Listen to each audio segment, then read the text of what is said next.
Tinha mais foto? Não tinha foto mais não. Buiu, como é que foi a fita? Foi assim, Conta aí, ó. conta aí. Tava descendo na estradinha, Ah, ele tava chutado, chinelado. ah, Daí tava vindo o carro de frente. ah, Daí eu falei, vai bater. ah. No jeito que eu falei, vai bater, ele foi tirar pro acostamento, daí capotou o Passat.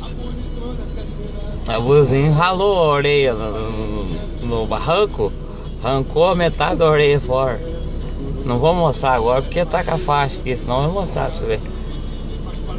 O único tontinho que machucou foi eu só. E quem que tava dirigindo? O Luiz Muleta. Luiz Muleta? É. Ele tinha bebido?